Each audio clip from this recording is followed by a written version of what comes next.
Este tema de la violación de derechos humanos por parte de las Fuerzas Armadas mexicanas, en particular del Ejército,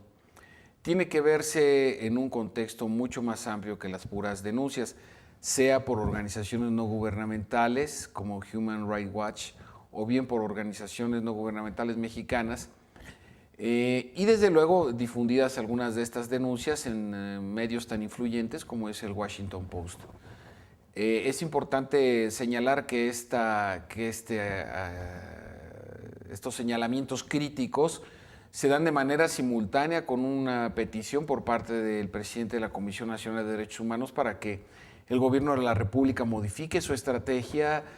respecto al combate al narcotráfico, y por la otra también se da cuando la Suprema Corte de Justicia de la Nación, y lo resolverá después de sus vacaciones, sobre la pertinencia del fuero militar. Entonces, cuando tenemos estos elementos, por lo menos son 5 elementos, que de manera simultánea convergen en un solo punto, pues no deja de llamar la atención que sea justo después del proceso electoral. Es importante señalarlo porque sincronizar tantos eventos sobre un mismo tema, pues sí nos hablaría de que hay una política, digamos, deliberada en ese sentido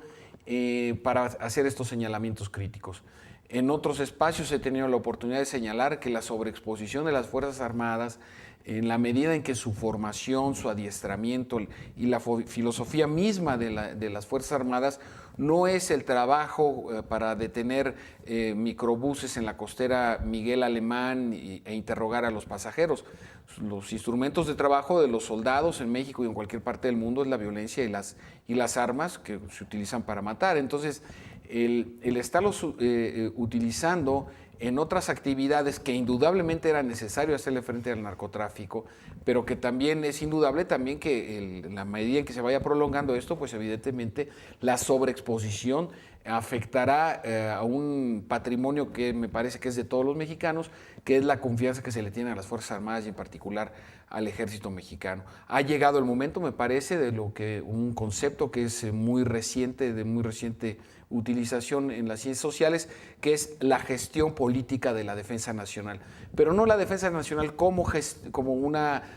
oficina gubernamental, no. La defensa nacional como un patrimonio social, como un elemento que coadyuva a que la sociedad pueda desarrollar sus actividades en paz. Lo que queda en evidencia es que el gobierno no ha tenido ninguna estrategia, ha tenido respuestas tácticas. Tan es así que apenas estas reformas a la Ley de Seguridad Nacional se están planteando casi 3 años después de iniciados estos operativos policíaco-militares. Desde luego que es un mal mensaje que la prolongación de las Fuerzas Armadas en su presencia en el territorio nacional en actividades que no le competen. Sin embargo, es indudable que se han tenido éxitos muy importantes. El precio de la droga, según ha informado la DEA, en las calles de las principales ciudades de Estados Unidos se ha triplicado. Sin embargo, la violencia en nuestro país también ha crecido de manera proporcional al precio de las drogas en Estados Unidos, de tal manera que las actividades delictivas de los narcotraficantes, al verse interrumpidos sus negocios, pues se dirigen hacia la población indefensa para extorsionarla, para hacer el crimen del secuestro, el robo de autos. Entonces, aquí lo que está faltando indudablemente es una política integral de prevención, no solo del delito, por supuesto, que es una obligación del Estado, no del gobierno en turno, sino también políticas de prevención para las adicciones. Entonces, si tenemos este faltante por un lado y por el otro tenemos esta prolongación de las Fuerzas Armadas en la presencia en actividades de coadyuvancia como fuerza policíaca, pues evidentemente esto va deteriorando tanto el sentido de lo que implica la doctrina militar mexicana, como, insisto, como lo decía hace un momento, al propio adiestramiento e incluso la utilización de las armas. En ese sentido me parece que deberá observarse un gradual regreso principalmente del ejército mexicano a sus cuarteles, pero con una condición fundamental: que las policías locales, y que las policías estatales y las policías federales comiencen ya a crear los cuerpos policíacos, los oficiales, los responsables, los comisionados, que tengan un sentido de valor de pertenencia y de lealtad a la sociedad. Estamos cumpliendo 10 años de la creación de la anteriormente llamada Policía Federal Preventiva y aún se carecen de estos cuadros. Todavía en días recientes la 24 Zona Militar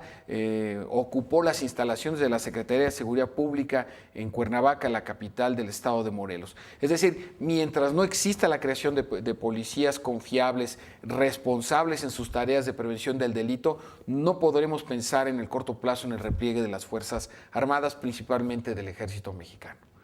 Una tesis central sería esta, que las Fuerzas Armadas participan en tareas que no les corresponden en la medida en que la autoridad civil ha fracasado en esas mismas tareas. Puede ser de auxilio a la población en situaciones de desastre o bien, como lo estamos viendo ahora, en una clara limitante, en una incompetencia para atender el tema fundamental de la seguridad pública.